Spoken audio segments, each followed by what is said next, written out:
Well, thank you for joining us here on... Well, thank you. I was about to do my other intro there. It is not It is not Thursday. No, it is Tuesday. And it is time for... Our favorites.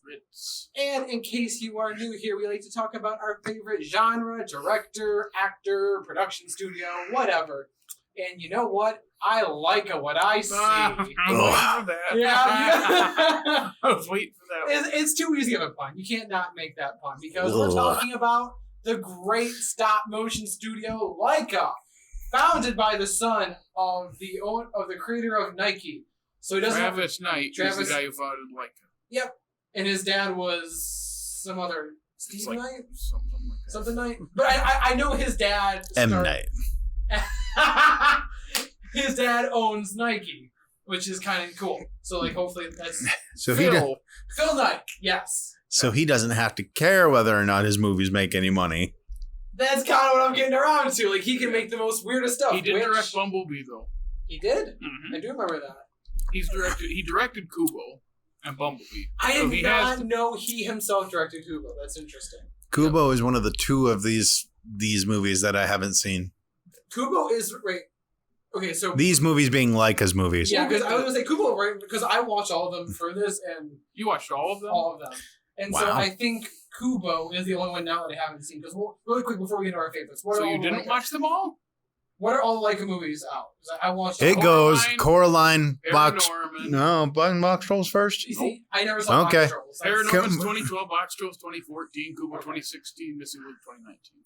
Okay, so I saw and brand new, just announced earlier this year, they are adapting one of my favorite youth young adult fiction books called Wildwood, the Wildwood Chronicles. And let me tell you, based on our picks, it is perfect mood. Perfect. I've never heard of that. It is going to be glorious. Let's just say the whole story for the Wildwood Chronicles kicks off with the murder of crows. Picking up a child and carrying them off into the forest. Portland forest. I'm on board. You get anything weird like Sold. Soul. Which kind of rolls me into, I think we're doing my pick first. Yes. And so, yeah, that's why my pick, because I love weird, like, I love when they just go like, crazy. Totally crazy. I love it. That's why my pick is Paranormal, because I think it's the weirdest out of all of them. Out of the three we picked, or out of the, all of them? I mean, so I know Coraline has got some pretty odd moments in it, too, but I feel like Paranormal just takes it a little further, if that makes sense. About the same. I think Coraline's a little weirder, just in that Paranorman is campier, like purposely campier, because that's what it's playing on. Yeah, yes. And like it's a little bit more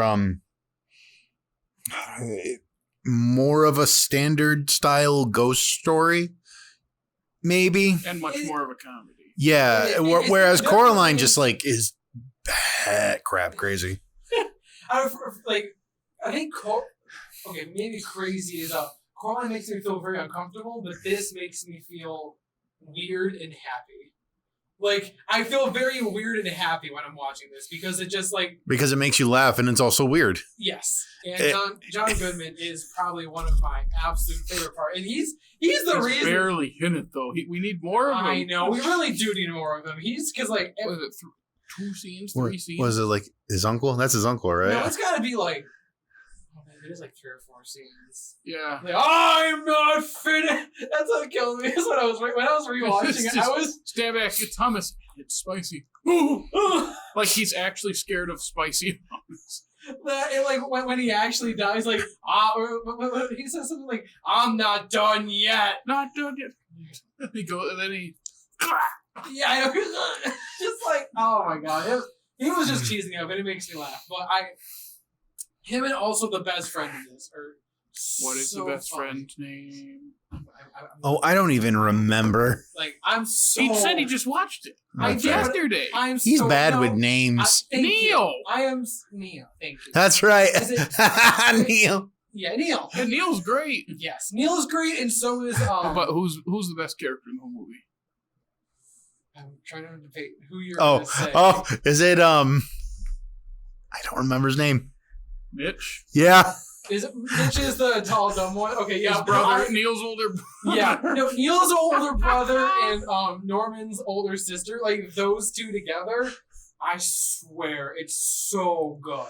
It's so funny. And then he's gay at the end. That's so That's funny. the best. That's the best. Like, I saw it coming, but yeah, I was just like. the movie sometime. Oh, yeah? You're going to love my boyfriend. He goes nuts for chick flicks. I like you see it coming the entire time, and then when it happens, it's still the funniest thing that's happened. Like the way she clings to him and looking at me, he's just kind of like. But it's not even he sees what's going on. He's got to be too stupid. Oh, that's the 100%. Best part is that he's just so. Oh, baby, are you all right? And he runs past her to the van.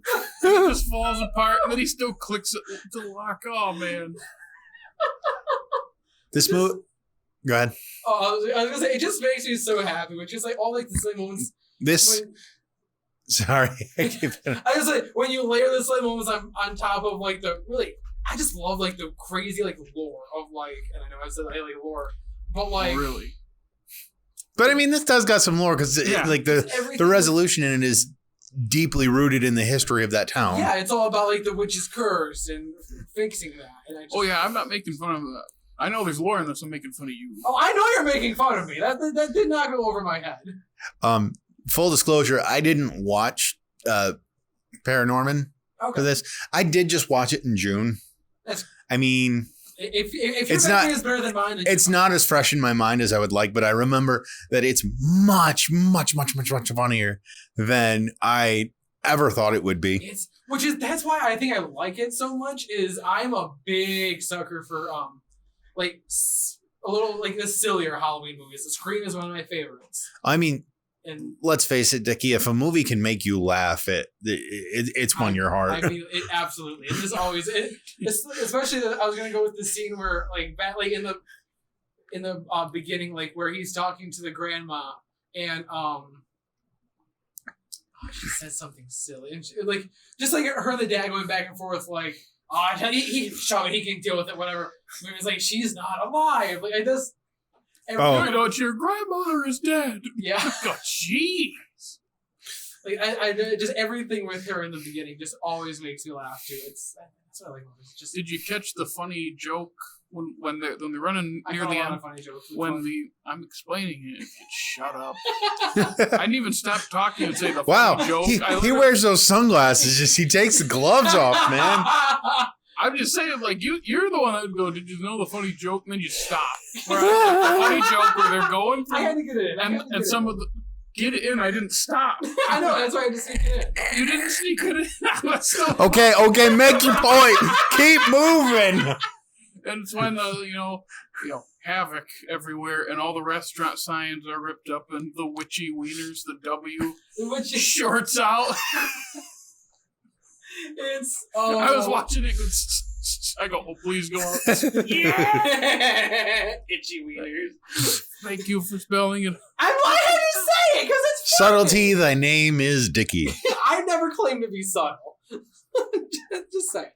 But yeah, I'm trying to think of anything else that just stands out. Like I said, I think Laika, I think stop motion is made for scary movies. I think you can do the weirdest stuff, and that's why this is it's a good bridge movie between like your normal kids movie and like something like Coraline. No. I was thinking more like something like Corpse Bride, where it's more of a niche thing for people. Mm-hmm.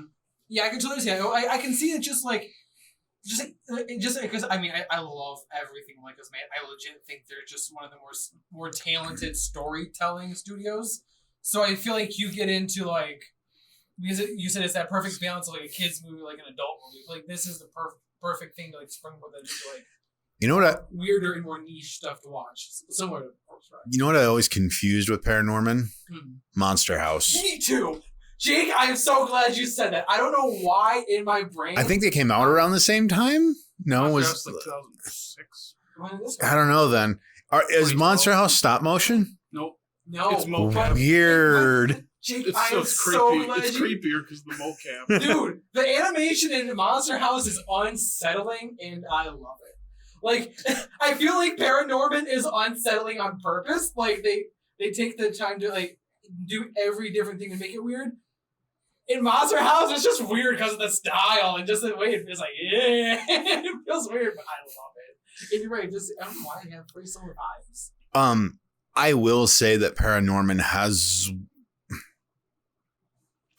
one of the stronger endings in the Laika category, in the Laika, because like that whole all the stuff with Aggie and like his whole conversation with her, it just hits. And it's just trying to it's a very simple, just trying to find like who you are, and that basic thing where he has to read her the story, and just she's remembering like that she's not a monster that ever made her out to be. I just like that a lot. And yeah, it's just not letting people tell you who you are. Exactly. Just doing it for your, and because I remember the one that's standing out to me right now is like the scene where like he's like, I'm in the wrong spot, like where he's trying to read it, and it's just I just really like the chasing too, like the action in this is really, really cool. And the whole town going after the zombie is just funny. Oh my god! Talk about turning a cliche on That's its head. so funny. Where it's like, how many movies everyone just run away? This one's like, no, let's just beat these zombies. Blow holes through them with shotguns. They went to town on them. This makes me want to watch it again. I know, but it's spooky season, so it's time. Oh, it's not spooky season. It's spooky season is it's not after until Labor Day. No. Oh, Season. don't be one of the pumpkin spice latte girls. Listen, I've grown up. Apple spice is where it's at.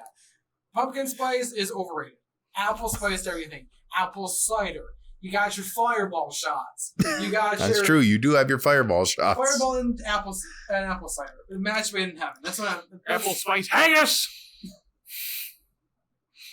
Okay. Do you heat that apple cider up before you put the fireball in it, or do you heat it up with the fireball?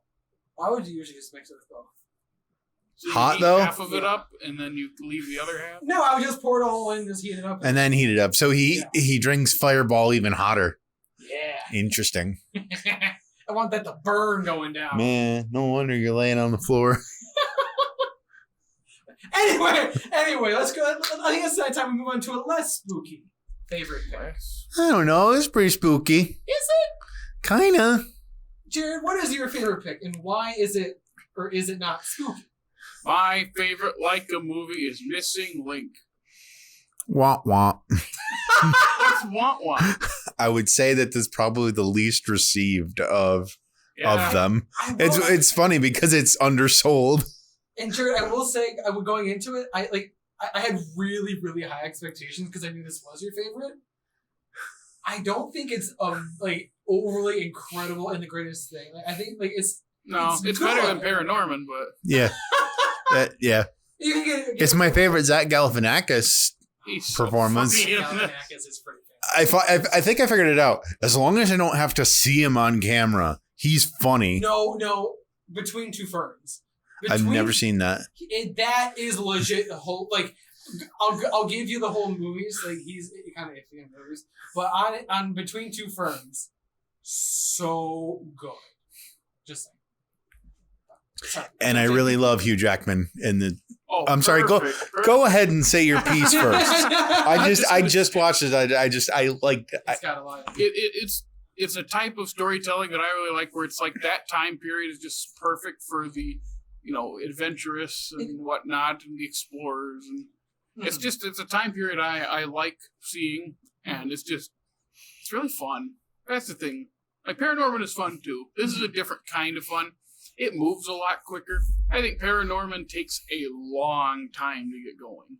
Interesting. I think guess so. the thing. Because the third act is great. The third act is, again, probably the strongest third act of all of these. But the opening act, bit much. It's like, I checked, it's like 40 minutes of 100 minutes. Interesting. So or like 95, something like that. Like, it takes forever to get going. Really quick, here's my counter argument to that. I think Paranorman is more, idea. What's the like more like the concept is what dragged me into it is that when he was so just casually talking with the grandma, and I think Missing Link was more just like actual plot forward, and I think that's why it hooked you more. And I could like it was still very like I did enjoy Missing Link. I just think like the weird concepts of when it looked like Paranorman or like Coraline, like that's bizarre. Like I feel like him just trying to find like not a Yeti. Oh my god, a Sasquatch, and then eventually a Yeti. But A Susan. a Susan. Yes, sorry. Susan. I just think that's Susan. a more, That's a girl's name. Yeah. yeah. I just think that's a more basic. The way to story go. is simpler, but Yes. the characters I think are better. So I really did like Missing Link, but I will say that I don't think I agree with you on the pacing. I felt more natural with the Paranorman pacing. I felt like Missing Link in the first half of it, or even up until the last act of it, was just, it felt very slow to me. Interesting. I felt it was fast. And then I felt like everything had, like, they just start throwing stuff at it once they get to, where do they get off the boat? Shit. But like before that, like when they're riding the elephant. Oh, When they like get- on their way. I don't know where that is. Paul? I don't know. Nepal? Yeah. Okay.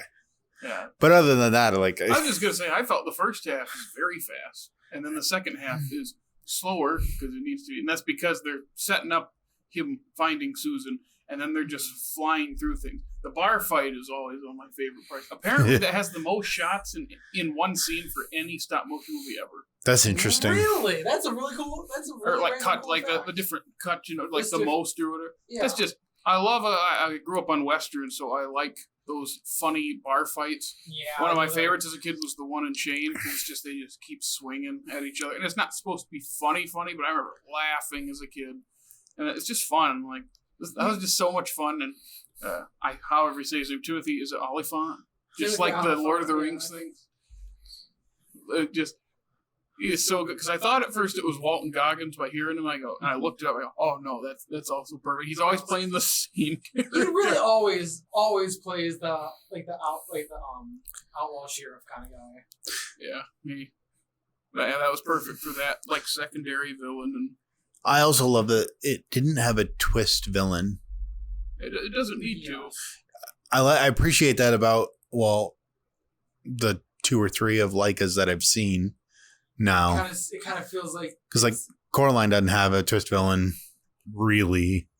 And Not in the same way that we I was know gonna it. say, It's I one of think those things it's we cool. know something's off right away. yeah, like, you're not, And then Paranorman's the opposite. it's not trying to trick us. Whereas Paranorman is kind of trying to mislead you, but it's not a bad mislead you. And you think they're the villains, and they end up being not, like, you know what I'm trying to say. Yeah. It's the same with, to bring Pixar back, Toy Story 4, where they are a villain, and then it flips because of what happens with it, which I like those, because right now, not a lot of people do it. Once everyone starts doing it, you're going to hate it, but Yeah. Well, and then like Missing Link, like you said, that the hunting lodge guy is the primary villain, or at least Bear Scratch guy.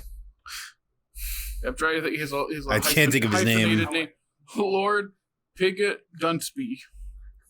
Oh You yeah, see, that's why I wouldn't remember that. It's like, I remember it was something long and just really pompous sounding. But then, like, I appreciate that they didn't make the Yetis like a villain either. They're just kind of like, leave us alone.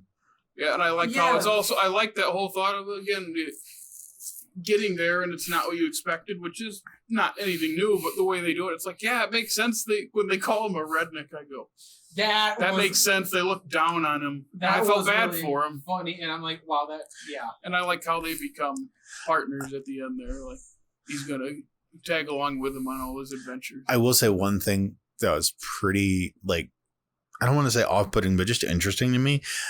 All of Laika's movies, well, most of Laika's movies up until this point have had this, like, dark motif to it. And then you get to something like, and I'm not seeing Kubo, so I can't speak to that. But, like, Box Trolls, from what I've seen of it, definitely does.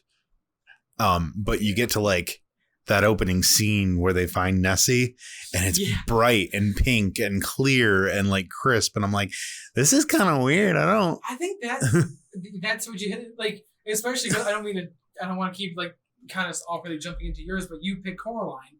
And I feel like Coraline and Paranorman are like, you're creepy, you're like a little bit darker, as you were saying.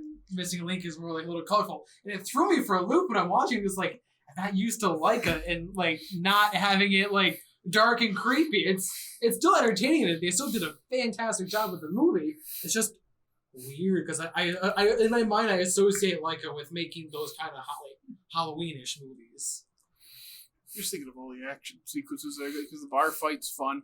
Everything on the ship was really Yeah, it is. I do like. This is an action. I just thought like there's an action scene right outside the train, and then when they're on the train, and he's like, "It's stuffy in here." Oh, you can Open a window. Just smashes it. That Or kind of stuff is fun. the bridge scene is a good scene too. Yeah. Oh yeah. Yeah, that's also right after one of my favorite lines in the way that the elder says, "It's the people we don't want here are leaving. Force them to stay." I think all the comedy they drew from the Yetis was so good. Who is the voice of the Queen Yeti? Emma Thompson. Great choice. It's always Saldana. Saldana or Saldana? How do you say it? Saldana. Okay, because it's got the accent over the end. I was never sure because I said Saldana for the longest time. I'm pretty sure it's Saldana. But she's also great. I forgot you because like, the entire time watching it was like, why does that voice sound so familiar? And then I did appreciate that they didn't make the two of them end up together at the end. Like, like that's the kind. Say like, I don't want to do this for you, or do this for my husband, or do this for Susan. I want to do this for me. I go, okay, I like it. That's actually Let's leave it from those cliches. Them trying to break into her house. He tries to break open the safe. Throw the rope over and he throws the whole thing. He just smashes through it when he's trying to jump. I can't climb. Look at your hands. Yes, you can. Okay. Yeah, it just breaks. Oh my god! You know what? I feel like Susan has like the deadpan sense of humor, very similar to Is it very similar to Zach Galifianakis? No, I was gonna say Drax in the Guardians movies. I feel it's because he takes things literally. Yeah, and it's that whole like I like that. I think it's just funny. I think what they accomplished in the character of Susan is they make him naive and takes things literally, but they never make him stupid. He still feels like a character, not just the stupid character. I think of what they did to Ralph in the second Wreck-It Ralph, where he's just a straight up idiot, or what they did to Thor in the fourth movie. They just made him an idiot. Just to be funny, whereas it feels like, and this isn't a pre-established character before, but this could easily be a really, really stupid character, but instead they take things that we are so used to not being taken literally, that they take literally, and they do it in a very innocent way, because he's just doing what he's told. You know what you saying that makes me think his character is a lot like Michael Scott. Yeah, just the lighter parts of Michael's personality. Yeah, I was gonna say lighter parts for sure. Not cringy season 1 Michael Scott. Right? Yeah, better written and more well-rounded. Susan is basically a kid. Yeah, big kid. Yeah, and not an annoying kid either. Susan's pretty great the whole time. Yeah, Zach Galifianakis and like I wonder if him and oh my god, who voiced main character again? Hugh Jackman. Hugh Jackman. His name escaped me. I wonder if those two are in the same room or not, because like I feel like I can just get a really, really good sense of chemistry between them. What year did you say this was? 2019? This came out really pretty recent. So it was 3 years ago, right before the pandemic too. Mm-hmm. Like a year. Came out in like early 2019. It's like April.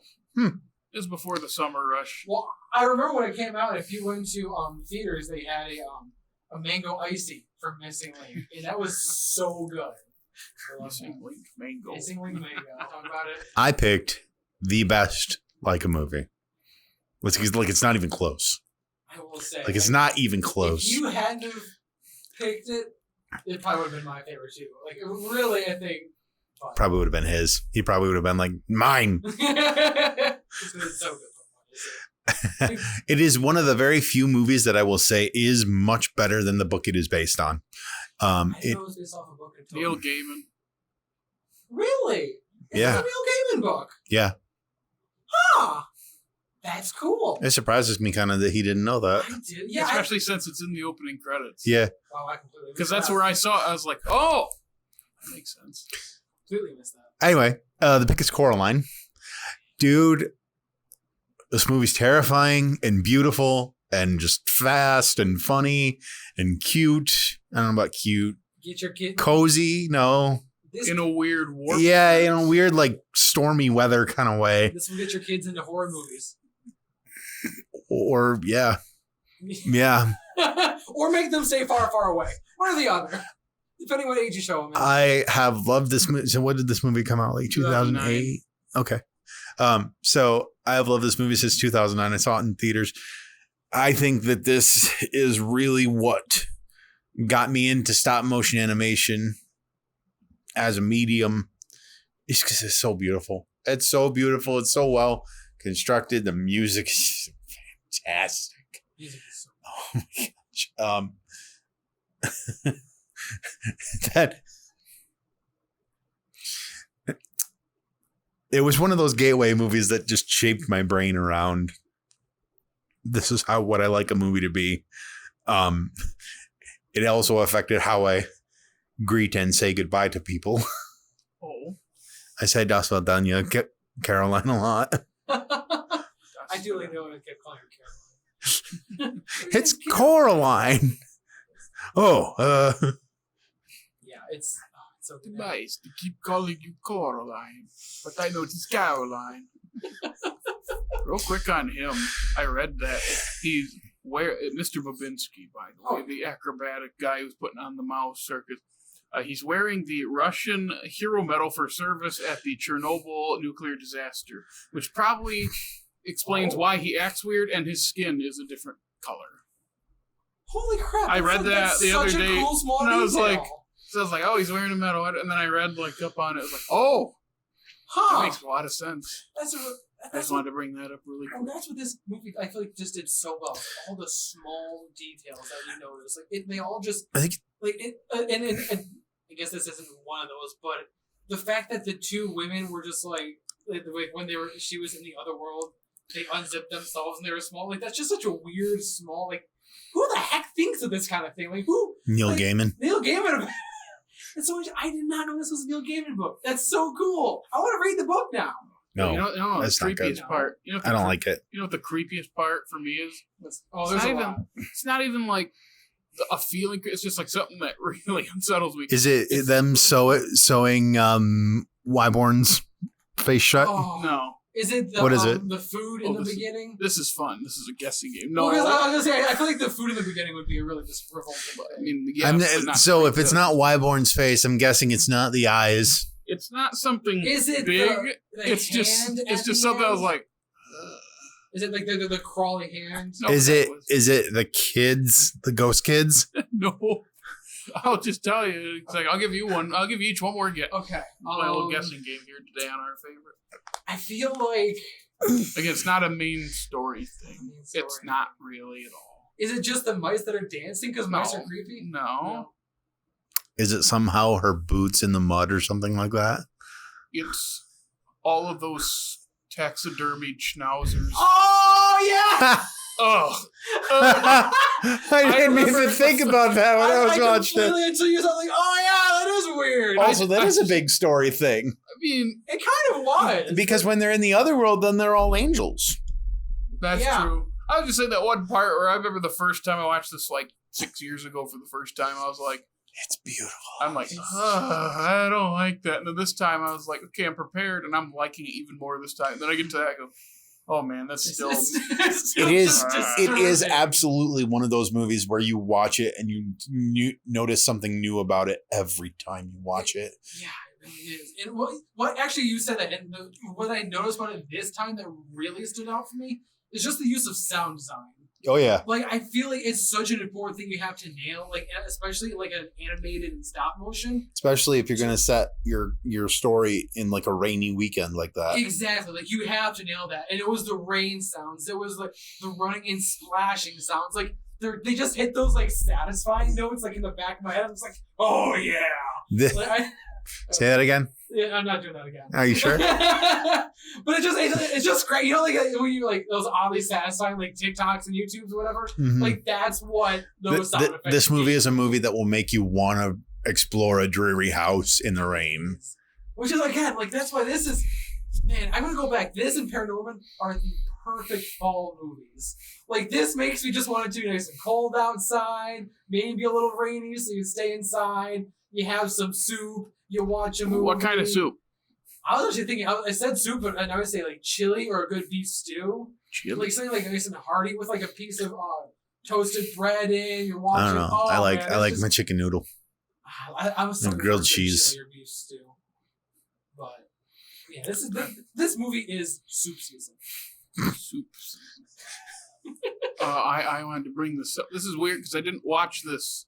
Not this show I'm going to bring up. I didn't watch this. I've just seen bits and pieces floating around, like social media in the past decade. Sure, yeah. YB gave me big Sid the Science Kid vibes, so I put them next to each other right here. Yeah, So here's YB in the other world, right? Yep. And now here's Sid the Science Kid. Oh no! I'm getting Jake, big. You have to listen when you so edit this. You have to put them up on the screen. So there's YB. That is. You ready for Sid the Science Kid? What is Yep. Sid the Science Kid from? No, that is the name of the show. Oh, it's just the name of the show. I believe it is. Again, it's way past my time, but I was like, why am I getting a Sid the Science Kid vibe from the way YB moves? So and then I looked at the picture just now. Oh my gosh. Oh my god. Also, I'm sorry. That just meeting him and his name.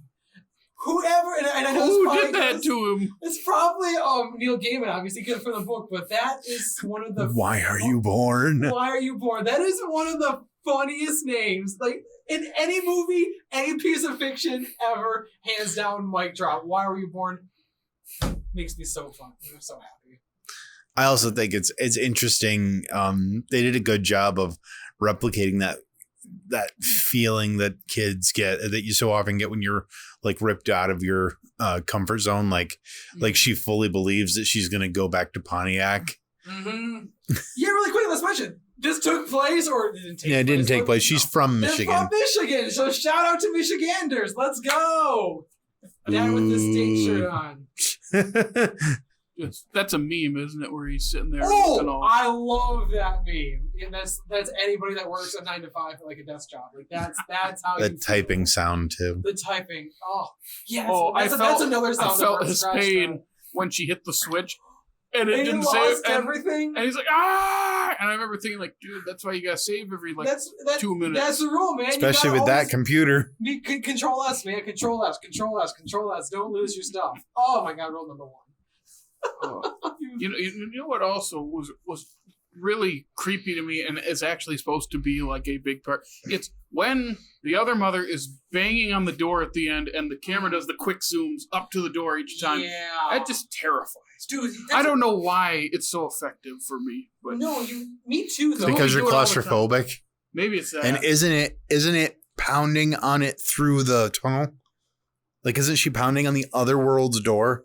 Yes, what? It's going through the tunnel towards it. Yes. And I remember thinking like, oh, I don't like It's because you're claustrophobic. Well, okay, that's that why. made me uncomfortable too. Like, and especially the camera was when she was like transforming, getting really big. Like didn't a couple shots like it's kind of sweeped up.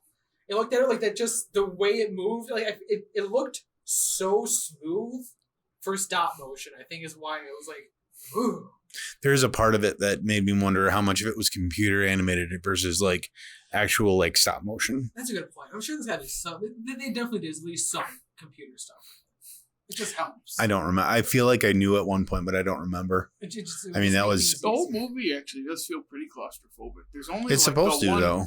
There's only like the one scene that they're in town, right? Oh yeah. Yeah, where with they're dropping gloves. him off and going for the gloves, and then everything else is around that house. And then just when there's something about the feeling that they nail perfectly when she's in the other world where you feel like you're trapped. Not just when you see that there's only so far she can go. That was such a weird meta way to show that. I loved it so much. But then like the way... Or the sound when the world's falling apart. There's like leaves in the wind. Oh, God. And when she goes, she'll go in the middle of the day and it's always night there, right? So that's kind of a cool concept of like, it's just it's this box. Mm-hmm. And that just, I think that was, again, the claustrophobic part of me going, You're right, though. They nailed the tone. Of, perfect atmosphere. One of the best movie atmospheres ever. It absolutely is. Ooh, just, like I said, this is show your kids at just the right age. This will get them into awesome horror movies. Just saying. Or they'll be terrified and not want to watch them again. Yes, no, that's what I said. I think it's playful enough, though. That's what I was saying. Like, you gotta be on. So, like, I feel like around like 9 or 10 years old would be a perfect time to show this to a kid. So they'll be like into like the characters and like the goofy nature of it, and then in the background they have like ooh scary, and then, I don't like you with the sunglasses. I can't see your eyes. I can only see your mouth. that's kind of how sunglasses work there. Yep. Yeah, I know. That's the problem. Okay, well, on that note, anything else we want to mention? Oh, Jake can keep talking about the funny song. Oh, the There Will Be Giants song. Is it They Might Be Giants? Is that the, No, I think it's There Will Be Giants. Look, I'm looking it up. They wrote 10 songs for the movie, and then they changed everything. It's They Might Be Giants. Okay. So, but that's like the one thing that survived, and it's so catchy. Yeah, you were saying it was supposed to originally be a musical. Yeah, I don't think I would have liked it as a musical. Oh my god, that would have been Not as much. It is one of those things. It's the whole hindsight 2020 thing, where it's like it's already great as it is. So it's like, why do we need to change it? It's the same thing with The Emperor's New Groove. Yeah, changing. It's like what we got is great, and what they were setting up sounds great in concept, but we'll never know because we've never seen that cut of the movie. Mm-hmm. The one that they completely script, like it could have sucked. Yeah. But it sounded cool. But we don't. It didn't get made, so we don't know. Which really quick, you mentioned that Neil Gaiman wrote the book. Did he have a hand at least making or? I don't know. Because like I feel like when you look at like his like the newest Sandman on Netflix, it's supposed to be fantastic, and he had a hand in that. The Good Omens that came out on Amazon, he had a hand in that, and that is fantastic. You were right. He did mention Good Omens. I told you. So in American Gods, the other Neil Gaiman property that I can remember, he had a hand in that, and that turned out fantastic. I think he knows how to adapt his own work. Do you know what wasn't a good property? What's that? What's it called, Jared? Matthew McConaughey. Is it The Gunslinger or is it The Dark Tower? Oh, that's Stephen King. Oh, I thought it was. Nope. You're right. That's Stephen King. Okay. Yeah. And I've not seen it. I've just seen the end. That's right. Neil Gaiman he's doing some good. He's got those adaptations. He's got that down. Also, Henry Selick is just really Henry good Selick. at creepy Dude, movies. Okay, crap. By the time this actually airs, The new one. Is it? We just talked Wendell and Wild. Yes, and that's Key and Peele voicing those demons. Yeah, well, and Jordan Peele wrote it with Jordan Henry Peele Selick. and Henry, like, are you kidding? Are you kidding me? Now, on board. I didn't watch the trailer. It's not stop motion. It's computer animation, right? Yes. Okay. But I'm still. Oh my god, are you kidding me? This pairing, I'm fine. I cannot. But Selick's got a good track record. Nightmare Before Christmas. Oh my James god. and the Giant Peach. Yeah. Monkey Bone. I forgot about that one. I've not seen it. I hear it. Yeah. I don't hear good things. I just threw it in because I thought it'd be funny, and then Jake actually knows what. All right. Well, anyway, is there anything else before we want to peace on out in this episode? I forgot about Monkey. Jake has nothing because now No, he's thinking I was about gonna say, Monkey and he's Bone. gone. He's. So thank you everyone for listening and watching today's episode. If you want to stay up to date with everything we got going on, you can follow us on social media. Where can you follow us on social media? Jared will enlighten you. Okay. So, you can follow our funny TikTok. There, is that better? Hey. So, just because you don't know, Monkey Bone is pretty funny. Oh. Just like our TikTok. Does it tickle your funny bone? It tickles my talk. Oh, no. That was dangerously close. Oh, no. At Off Slate Media, follow us there, Facebook, Twitter, and Instagram. You can also listen to us on Apple and Google Podcasts, Spotify, Stitcher, and please, if you're watching here on YouTube, like, subscribe, comment, and ring our bell. And don't forget to rate us on all the podcasting websites. Just look good. So thank you everybody for listening and watching to today's episode. Make sure to stay tuned for some awesome content coming your way very soon. So from all of us here at All Slate Media, thank you so much for listening. We will see you next time.